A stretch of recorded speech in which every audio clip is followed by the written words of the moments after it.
Hello, hello, hello. I hope you can hear me all right because we are going to be diving into a very interesting topic today.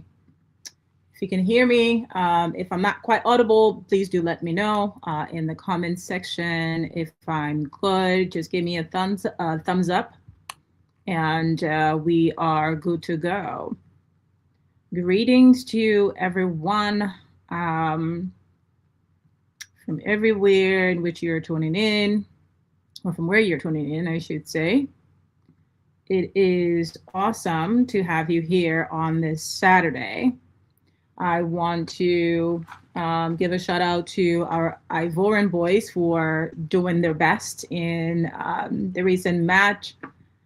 We still have a lot more time, so hopefully Africa is going to come up on top. We are definitely we're rooting endlessly as we ought to be.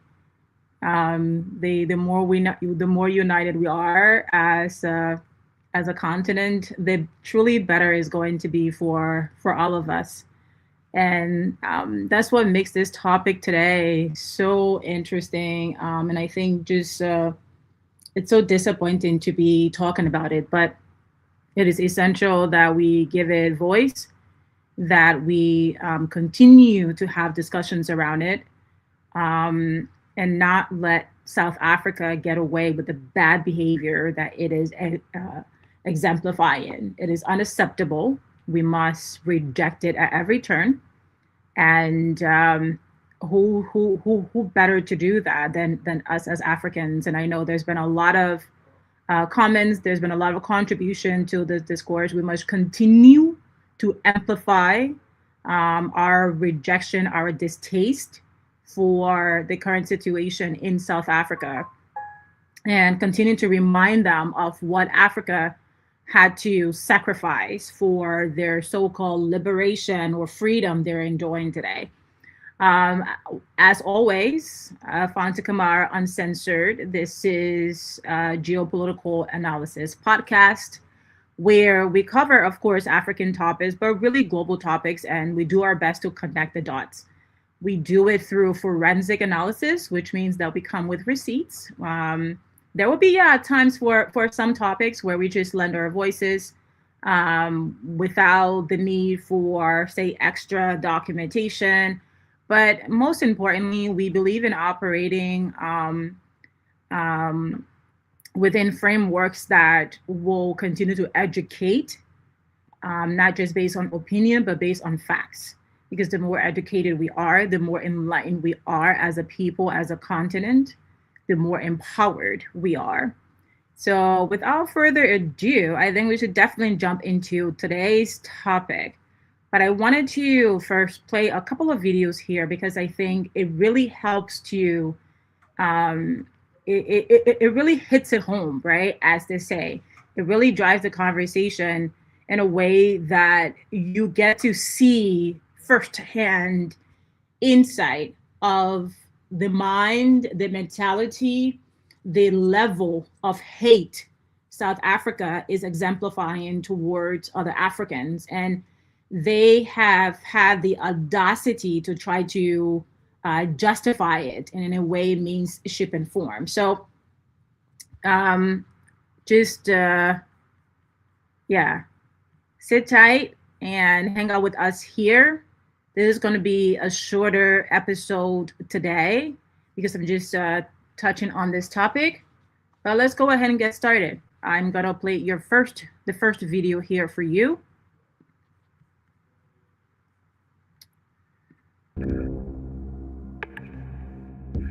We grew up in an apartheid time where things were much better than what it is now. This is mob justice. I hate foreign. Okay, I think I ruined that a little bit. As always, I want to play that adequately. Okay. Yeah. And the government is doing that. Let's start this. We grew up in an apartheid time where things were much better than what it is now. This is mob justice. I hate foreigners and the government is doing nothing. This is vigilantism. We are not vigilant. We must be realistic here, that most of the problems that we have are caused by the influx. This is one of their leaders, by the way. Apparently she just recently resigned, but whatever. I have to replay this. I really want you guys to pay attention to this because it is so heartbreaking. It is so heartbreaking. It breaks my heart truly to see this. Like, I really want you to pay attention here. This is so important. Please, like, whatever you're doing, just for 2 seconds, pay attention to this video. We grew up in an apartheid time where things were much better than what it is now. This is mob justice. I hate foreigners and the government is doing nothing. This is vigilantism. We are not vigilant. We must be realistic here, that most of the problems that we have are caused by the influx of foreign nationals. We are coming for you.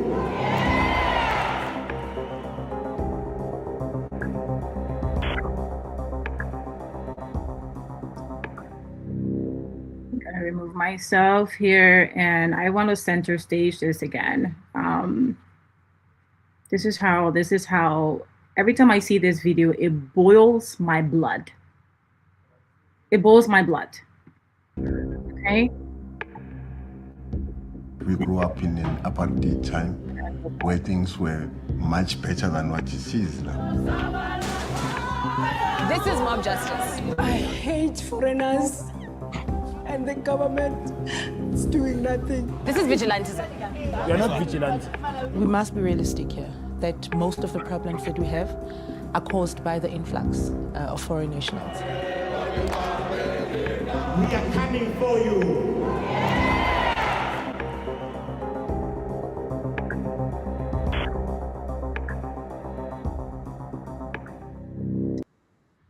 Here is why. Here's why this is so. Oh, I've taken myself out there. Here's why this is so problematic. Looking at that video, it gives you an insight into the psyche. I want us to pay attention here because it is not only problematic, it is psychotic.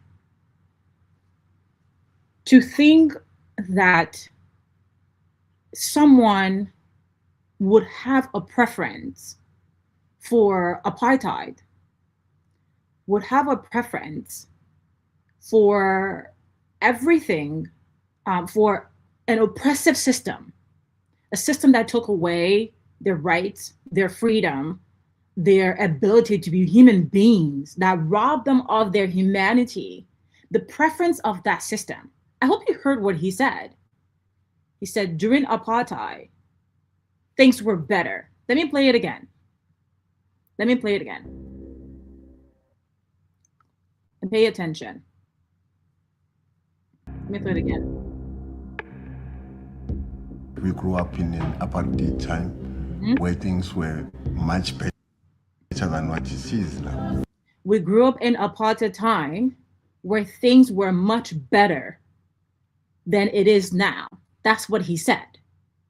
Okay?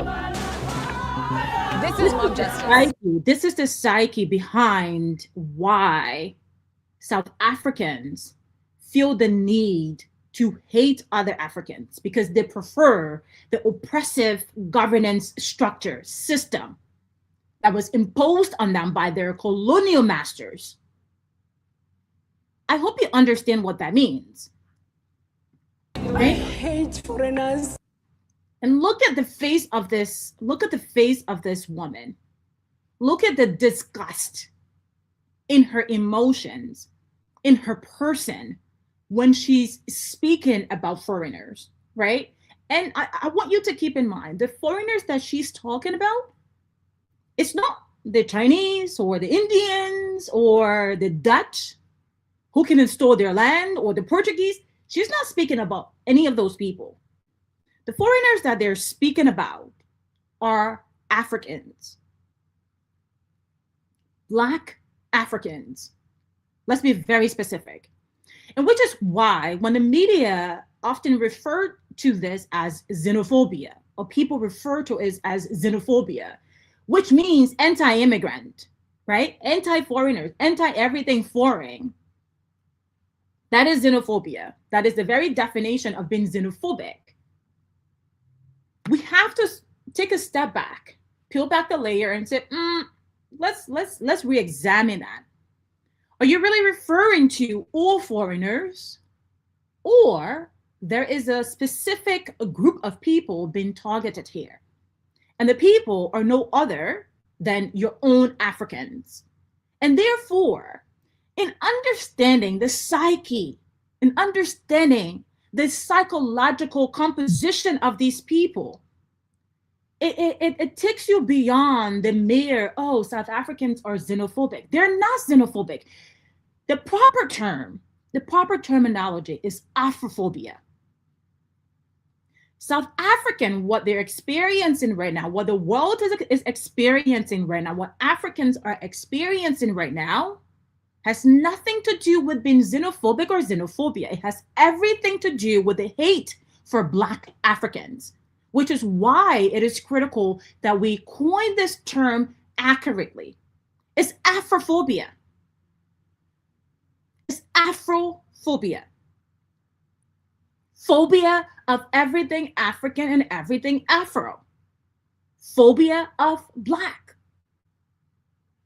And so a few years ago, I actually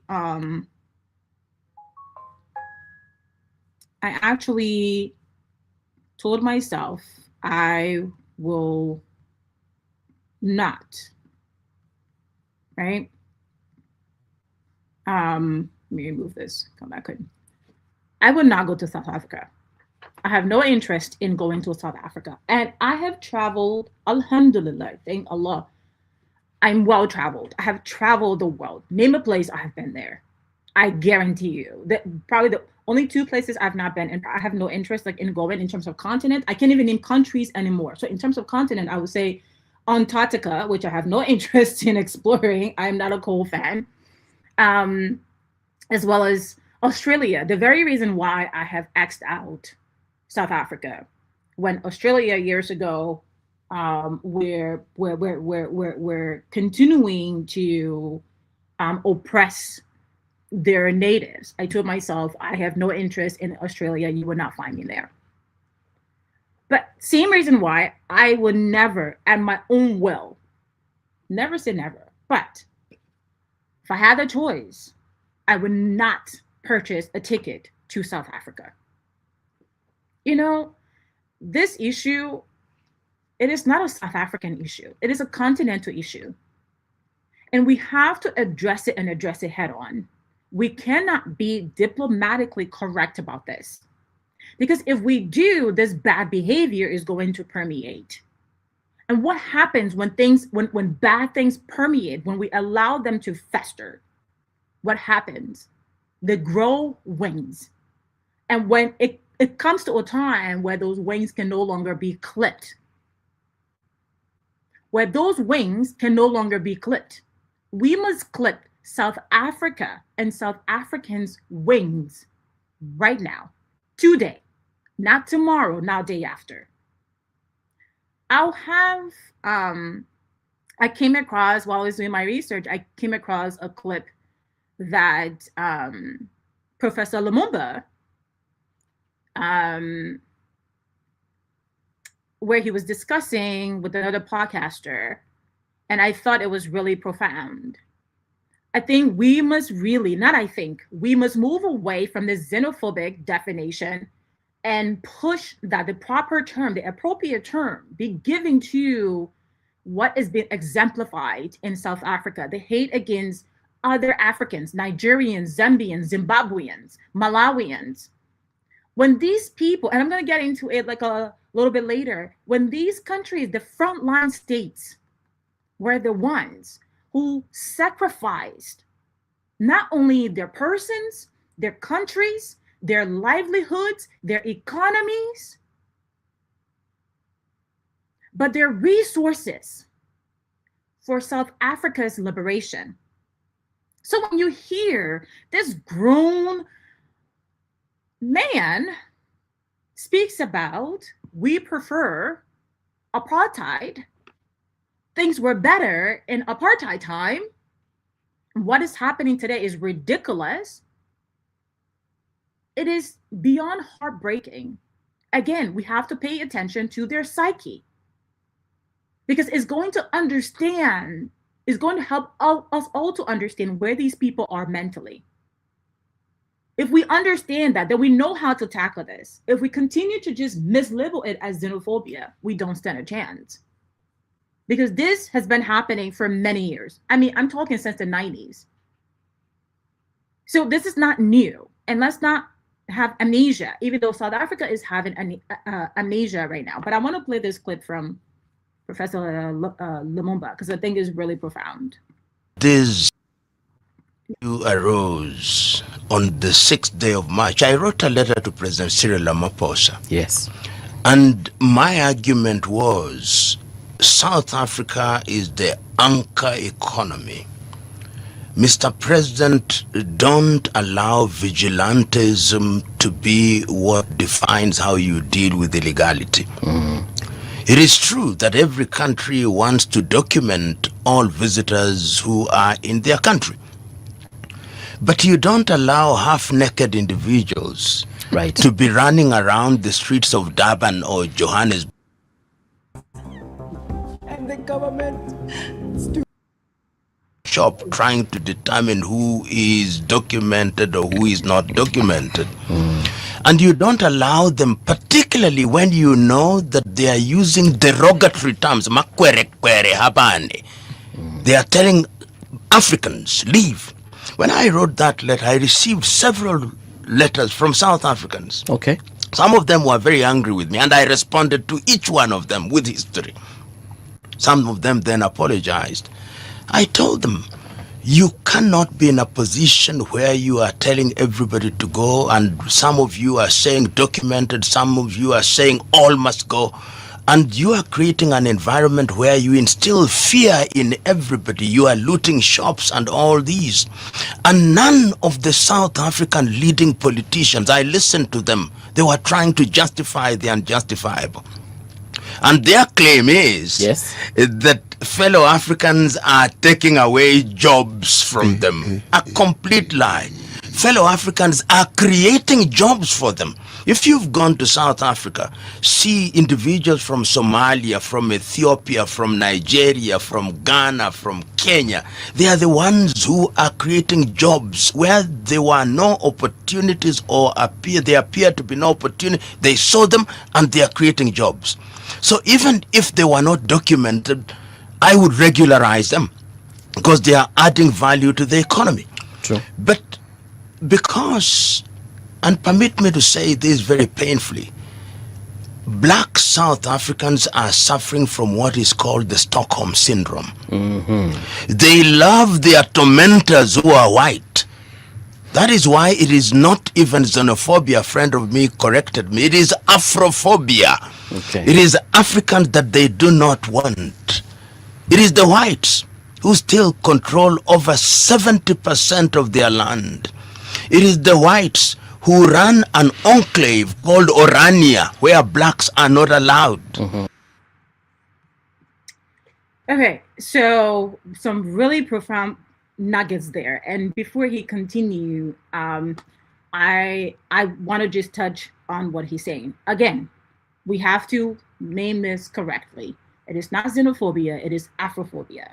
And the more we have people like Professor Lumumba properly coining or describing what's happening in South Africa properly, right? We know that it's getting somewhere, because we really have to ensure it spreads like wildfire. There is a big mistake in mislabeling something. When you mislabel something, it does not give it the full impact. It does not allow it the full weight. And therefore, the reaction that you're probably anticipating, or the reaction that should really be lent to it, right, gets misinterpreted. People then apply it to, oh, maybe they're doing it to everyone. So why should we react in this way when other people are also experiencing this? And as I mentioned very clearly, and as we're seeing, the Dutch are not experiencing this, non-whites, right? So non-blacks are not experiencing this. The only people who are experiencing this are primarily Africans. Everyone else, absolutely not, right? And as you clearly saw in the clip again, there is this psychological breakdown, this cognitive decline that South Africa and South Africans are experiencing, to sit there and not understand the importance of other Africans, knowing that, look, without the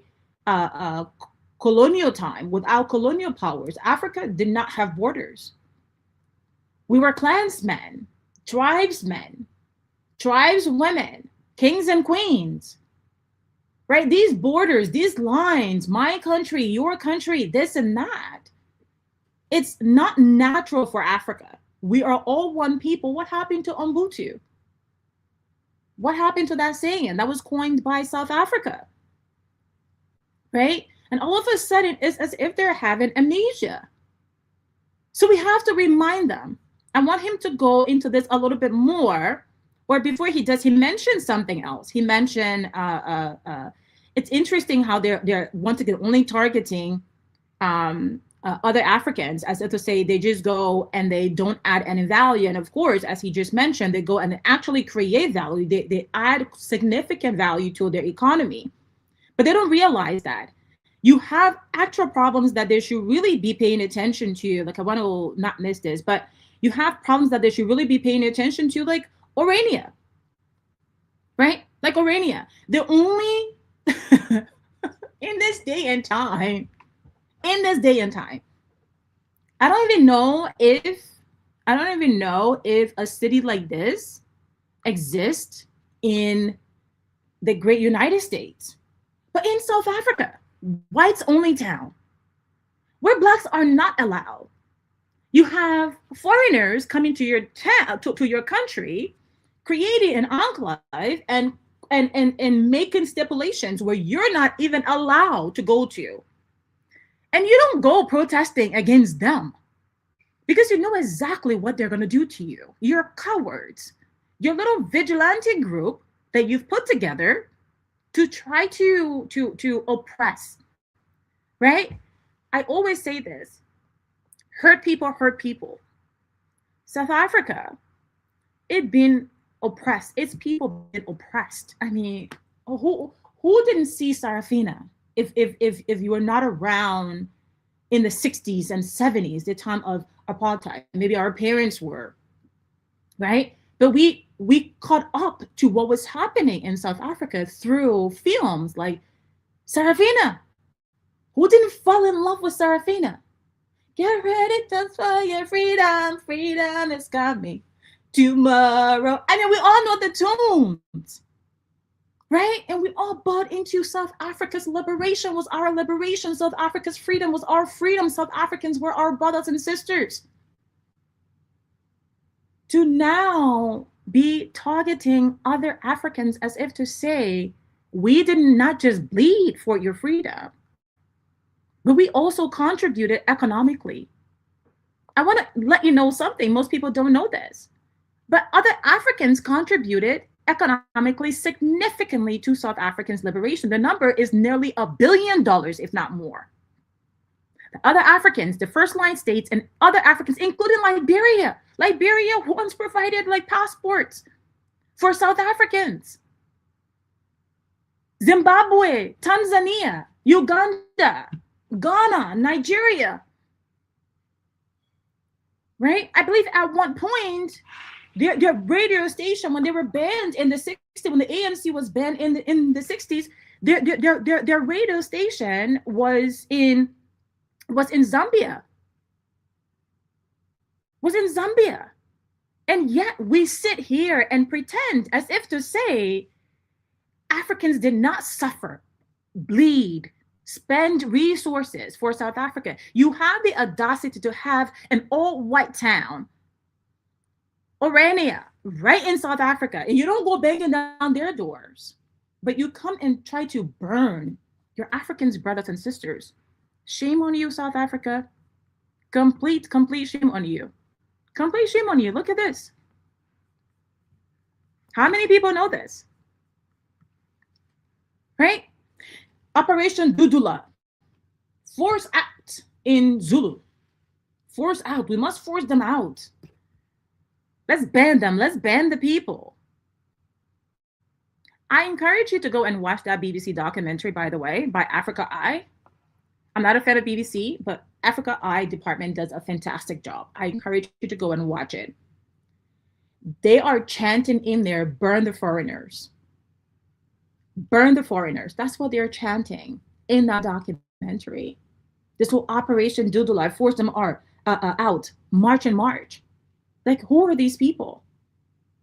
When did we become this way? And he said it correctly. What they're experiencing right now is Stockholm Syndrome.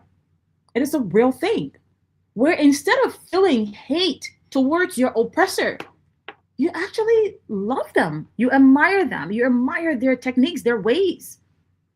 And therefore, you allow things like this to happen. Things like Orania. And you sit there and want to blame other Africans for your socioeconomic disaster. Your failed state is not the responsibility of other Africans. You, as South Africans, are responsible for your failed state. No one else. So how dare you bring this upon other people who are simply just trying to make a living?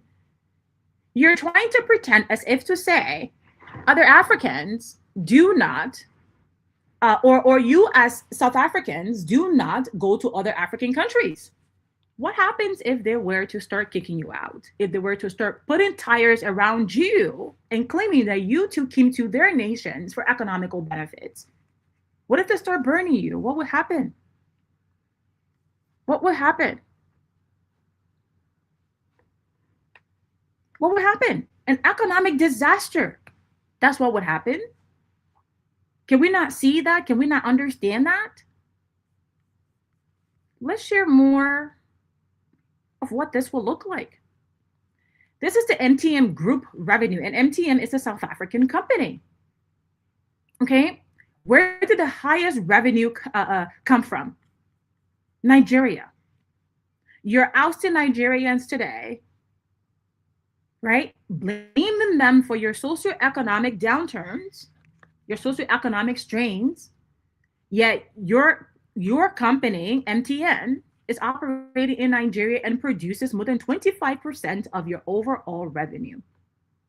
South Africa is at 22%, and this is what your 2025 report, right? Ghanaians that you're kicking out today.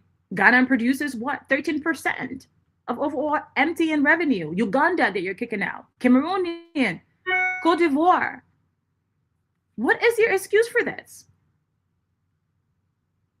What is the excuse? There are real economical consequences here, or economic consequences that we must understand. This bad behavior cannot be allowed to continue. Okay, I want to bring Professor Lumumba back. I know Varania. So when you look at it and you see even the very cagey responses by Matemela Cyril Ramaphosa, it is only after 1 month that he's now coming up and making an address, trying to be as diplomatic as you can be. But you can see in his heart of hearts that he is with the men and women in the streets. Because these individuals, through their utterances, have led others to commit murder. 5 Mozambicans dead. They have led others to lose their property. The Ghanaians have taken away or repatriated nearly 300 of them. The Nigerians are saying, and then they are saying that their fellow Africans are criminals. You would imagine that if you took away all the criminals, then South Africa would be heaven without any crime. Yet statistics tell us 90% of those in jail and counting are South African male. which means that they are the ones who are committing the crimes. If there is one odd non-South African who is engaged in this, let them be dealt with in accordance with the law. And my good friend Julius Selo Malema said something with which I agree. Yes. They have started going for the foreigners. When they are done with the foreigners, they'll now turn on Veda, on Venda, Pedi, and Songa, giving meaning to that famous aphorism, if you remember, City by Martin Niemoller. First they came for the Jews.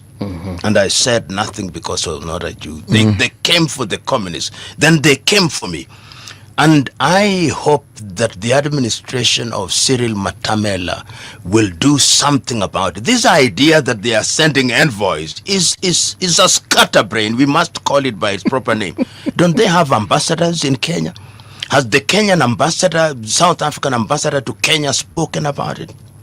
And the ambassadors everywhere, have they spoken about and against it?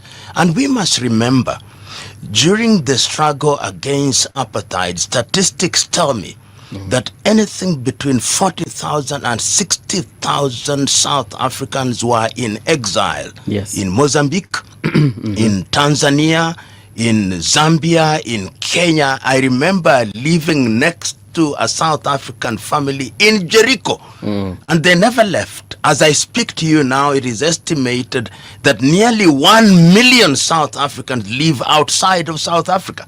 Okay. Acceptable. So when one sees what is happening, this Afrophobia, where they are telling us, go and repair your country, and I think some of them have never traveled. And they must imagine that in Africa we live on trees, jumping from branch to branch. Okay. Perhaps some of them, we should give them a free tour of Africa, including Nairobi and Dar es Salaam and other places and Abuja, so that they are able to see that we cannot in good nature talk about African integration when we are not working together. And lastly, Yes. they lose out. How many people have been taking their children in high school to South Africa? South African universities, tourism. I can tell you in the next 2 months, South African tourism will be hit and hit hard. Those who are taking their children to university in those places will withdraw their children, and they are going to regret it. Yeah. But we ought not to do what they are doing. My view, we should not expel them. We should not mistreat them. What we should do is, at their moment of hate, we should show them love. Then they'll be disarmed. Then they'll know that they are in the wrong, hopefully. And then I hope to see that the leaders of these gangs should be arrested and prosecuted. It is only then that I'll know the South African administration is serious about this thing. The question of sensitivity must also be wedded with the question of government responsibility. It is the duty of government to ring fence certain areas from the get-go. I get into South Africa, the government from the get-go would say these areas of business are reserved for the locals. Yes. And if they are not reserved for the locals, then they can be in partnership with a foreigner up to this percentage. So failure of government to ring fence these things is what sometimes leads to the situation that we find, the so-called spaza shops, which they are complaining about. And I heard my good friend Kagoro arguing that, in fact, when you destroy the spaza shops, who are you helping? ShopRite. Yes. Because immediately there are no kiosks or spaza shops. Where will you shop? The supermarkets. And where there are these spaza shops, the ShopRites don't thrive. So it's saying unknowingly they are actually aiding the white monopoly capital, because the reality, and Malema said it, okay, 300 Ghanaians have left. Now show me the 300 jobs that they took away from you. Of course, It is laughable. This man is brilliant. He is dropping a lot of nuggets, and I hope we were paying attention. And I think he is much more gracious than I have intended to be towards South Africans. When they show hate, we should show them love. I'm trying. I'm trying, because when you hear people like Malema speak, and how he's condemning these type of acts, it shows more courage. It shows more leadership than Cyril Ramaphosa. And the audacity, right? Because someone like Ramaphosa can stand on the world stage, as we all should, and condemn other atrocities like what's happening in Palestine. Of course, what's happening in Palestine is a genocide. What's happening in Sudan is a genocide. And all leaders across the world, irrespective of where you come from, you should speak out against these things. What you also should do is not ignore the very or similar incidents happening in your own backyards. You should also speak out against them, because it shows that you're actually being truthful. You actually care about all human lives and are not selective with your outrage. Your outrage is reserved for one group and opposes the other. We have to understand that leaders such as Cyril Ramaphosa do not, we can almost say, and fine, arguably, they do not act in the best interest of Africa. They say one thing in front of the camera and do something else behind the scene, and which is why we cannot trust them. Same thing with the leader of Kenya, right? Ruto.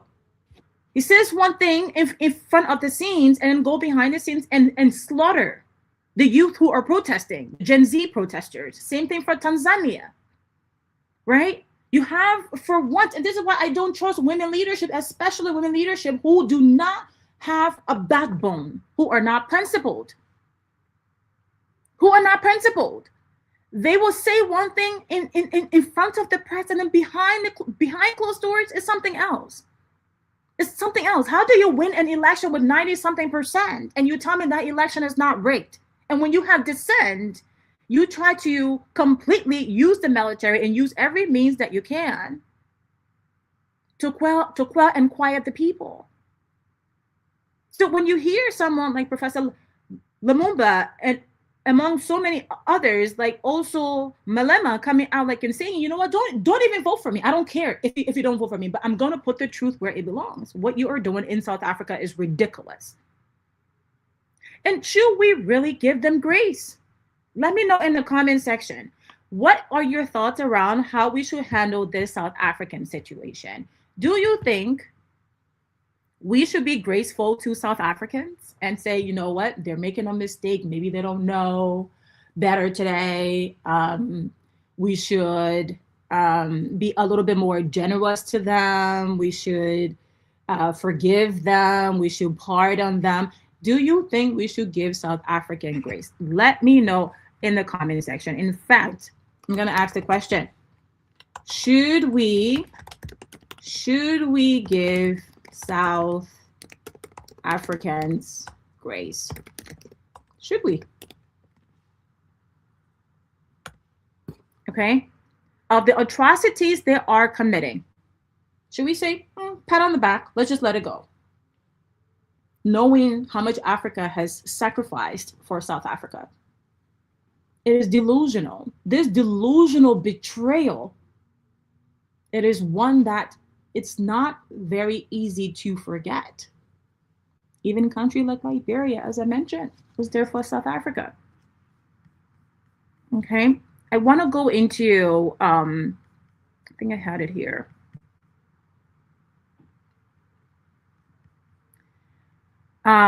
So we have, I'm not going to try to share my screen because it's just going to be disastrous. But what I am going to do is capture, because I want to share this data point, is capture a data point from Xenowatch. Okay. This data point, and let me go back here, I thought was really, really important. And it just hit home. Made everything make sense. Okay. This covers the impact to date. Okay. Let me remove Professor from stage. Let's add this to the stage. Okay. I hope you can see. So Xenowatch has been tracking, quote unquote, the xenophobic attacks of South Africa and South Africans for a very long time. As you can see here, it says total number of xenophobic discrimination incidents in South Africa from 1994. This is not new. For those of you who are waking up out of your slumber, good. Welcome, right? Welcome. For those of you who have been paying attention, you know, these numbers are actually shocking, but I'm so glad that we finally can put a face to it. Since 1994, so not 2026, so more than 20 years ago, okay? More than 20 years ago, there's been a total of 1,321 incidents. There's been 128,858 displacement of other Africans. The total shops that have been looted of other Africans, 5,648. It's probably more. These are just what's reported. Total death at the hands of South Africans against other Africans, nearly 700. They have killed 700 Africans because they claim they are taking their jobs. What jobs could you possibly be thinking about? Low-level jobs? Are Nigerians going to South Africa to go and clean white people houses? Is that what's happening? Are Zimbabweans going to South Africa to go and clean and sweep the streets? Is that what's happening? Because these are low-level jobs. That's what you call low-level jobs. Is that what's happening? You just heard him say Africans, a lot of Africans are going and actually contributing to the economy by setting up stores where they often employ other South Africans. So these numbers, when I came across them, they were just so astounding to me. And I want you to please share this, because the more we share these messages, the more enlightened we become, the more educated we become, the more we're empowered to have these conversations in intelligent spaces in an intelligent manner. Okay, metrics empower people. He was also mentioning ShopRite, right? South Africa owns a ShopRite. And ShopRite is now in how many African countries? How many African countries? Should they be shutting down all of the South African businesses? Should we give them grace? Please let me know in the comment section. Should other Africans give South African grace, or we should really let them know what time it is? Let's start targeting them economically. Let's ban South Africa. Let's put South Africa on the ban list. Let's ban products from South Africa. And let's see how long they survive without us. They prefer apartheid so much? Great. We wish apartheid for them. Actually, I don't like to get like at this point, because I know that there are some good South Africans. So I don't wish bad, I don't wish bad for all of them. I can't, the one part of me is like, let's just go. The other part of me is like, you know what? There are other good apples in this bad bunch of South Africans. So we don't wish bad for all of them. We just want them to understand Africa is not your problem. Your problem is Orania, an all-white town. That is your problem. Go and go fight them. Your problem is the white foreigners who own 70+% of your land that Malema has been fighting for. Your problem is that your mines are not nationalized. Your banking systems are not nationalized. That is your problem. That is where your economic strains are coming from. Your socioeconomic downturn, that's where it's coming from. Your 45% unemployment rate, that's where it's coming from. It's not coming from other Africans. So shame on you, South Africa, and shame on you, South Africans, and shame on you, Cyril Ramaphosa. Shame on you. You are fake, as I like to say. I think I have to create an award, and please help me do this, audience, because you guys again are my partner in this, right? I think we need to create a dummy award for people like Cyril Ramaphosa, who are poor excuses for leaders. What should we call it? The doo-doo award? Splash doo-doo on his face? Perhaps. Let me know in the comments what we should name such an award for people such as Ramaphosa, because they deserve it. Let's hear his weak response to this, as Professor Lumumba was alluding to. Responsibility for enforcing immigration. The responsibility for enforcing immigration laws rests with the state and the state alone. There have been weaknesses in the way migration has been managed in our country. I must make it clear that only the authorized government officials may act against violations of the law, including violations of our immigration laws. No other person is allowed, for example, to confront someone in the street, in the pathways of our country, to demand proof of identity. We will act against forces who are exploiting the concerns of our people about illegal immigration to further their own political, personal, and criminal agendas. You heard him. You heard him. Does that convince you? Does it look like someone who's actually interested in actually pursuing justice there? Does it sound like someone who Operation Dudula and March is going to listen to say, oh, that's a stern warning from the president, we should take heed? Does it sound like it to you? It does not, because he's not selling it, because he doesn't believe it. He's actually supporting Operation Dudula. There's no way that an organization whose mere purpose is anti-immigration, and not just anti-immigration, but who engages in violence against other immigrants or against immigrants, against black immigrants, against Africans, that they have killed nearly 700 of them, plus the ones that are reported, or the ones that Xenowatch is tracking, is 698. But we know that there are deaths that are not reported. You're talking about people getting chopped in the streets with machete, people getting burned in tires. And the opportunity that a president finally gets to stand and address the nation and address this situation, this atrocity happening against other Africans, he can't even get the words right. He's stumbling on his words. Is that convincing to you? It's sure it's far from convincing to me. So my call to all of you, understanding how Africa has sacrificed for South Africa. As I mentioned, the numbers economically stand at nearly $1 billion. We're talking about economic sabotage of the various economies who stood by South Africa during the 60s, the 70s, and all throughout, right, up to their time of liberation. In fact, Nelson Mandela, when he first got out, thought it upon himself to do a thank you tour.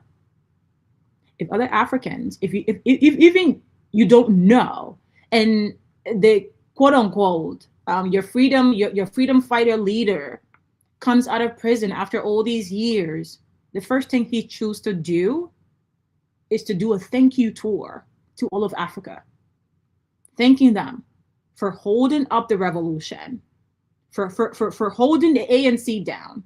The ANC has become a mess today, and I'm so glad that Malema left, because he's better without them. And I applaud him for continuing to speak the truth. I applaud Julius Malema for continuing to be a truthful warrior, because the economic freedom of Africa is paramount. Okay, I'm trying to find a photo here of him. Is paramount. It is incumbent upon all of us to support leaders such as Malema, because economic freedom for South Africa is also economic freedom. It's also economic freedom for Liberia. It's also economic freedom for Guinea. It's also economic freedom for Kenya. It's also economic freedom for Zimbabwe. It's economic freedom for Zambia. It's economic freedom for Tanzania. It's economic freedom for Kenya. It's economic freedom for Ethiopia. It's economic freedom for Eritrea. It's economic freedom for Algeria. It's economic freedom for Angola. It's economic freedom for Sierra Leone. It's economic freedom for Ghana. It's economic freedom for Somalia. It's economic freedom for all of Africa. Cameroon, DRC, CAR, for all of us. So it's high time that we understand the plight of Africa. The fight of Africa has to be collaborative. One without the other, and we don't stand a chance. This is how they have infiltrated Africa, divide and conquer. You know, the professor made a very salient point. If you continue to dismantle the small shops, the small mom and pop shops, what are you doing inherently? You're empowering the bigger shops, the ShopRites, the larger grocery chains. So are they the ones who are supporting your organization financially? Are they the ones? I want you to go and watch that BBC I documentary. I think she did a fantastic job. She also asked them the question bluntly, where are you getting your money? Right? Where are you getting your money? Your organization seems so well put together. It's as if you have funding, you have external funding. And so, oh, this doesn't cost much. Yes, it does. You're lying, and we know that you're lying. Right? Is it that some Nigerian guy broke your heart? Is that why you're targeting Nigerians now? Because they spend on you and like South Africans don't spend on their women? Is that the case? Is that the case? Oh, come on, South Africa. This is ridiculous. This is beyond ridiculous. We must continue to support people like Malema. His voice is so important for all of Africa in this day and time. All of our leaders who pretend to be leaders are poor excuses. They are boys pretending to be men. On that note, I'll leave you with this question. How should we respond to South Africa? Let me know in the comment section. And as always, as my partners in this, I urge you to share this message with all of your social followings. Share the video, because once again, the more empowered we are, the more we're able to contribute in a meaningful way. Let's not be so easily distracted. You know, just to touch on it really quickly, I'm hearing they're naming some names about the drug situation, the recent bust in Liberia. Don't be fooled. It's all what they call false flags, right? It's all a pretense. All the opposition leaders are weak. None of them are going to say anything meaningful, because you know why? They all know about it. It's nothing new, as I demonstrated yesterday. And please go back and watch the episode if you did not have the chance to do that.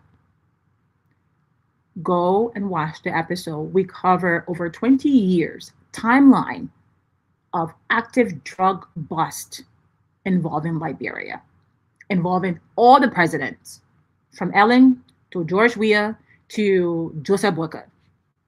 So the pretense that, oh, we don't know the narco activities that's happening in Liberia, the trafficking, the level of which drugs have been trafficked in Liberia from South America, it's ridiculous. I'll leave you with this as well. The number of drugs, if you just add the value, is over $1 billion that they have been trafficking in Liberia. So they want to distract you with this little 19 million. It's not even 19 million. It's more than that. Okay, it's more than that. So don't believe what they're telling you. Pay attention. Only when you are alert as a human being, you can contribute to the welfare of your society.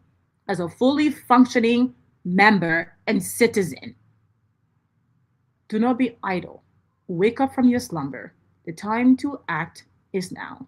This revolution will continue to be televised. Anyone who says otherwise, they are fake and gay. And that is just the truth. You don't have to like me. You don't have to like it because it's not comfortable. And I'm glad that I make you uncomfortable, because then I'm getting at the truth that you have been trying to hide. So until next time, share this message. It's been really nice hanging out with you guys, but I have to go. My mom is calling me because she made some really, really nice peanut butter soup today, or grumpy soup, and I cannot wait to get into it. I'm hungry, so bye-bye. Have a good evening. Until next time. Oh, just quickly, tomorrow I'm going to be on Focus on Liberia with Priscilla, and we're going to be talking about my timeline that we cover here on Uncensored, so the drug timeline. Be sure to join us on that conversation. Have a good evening, everyone. Bye-bye for now.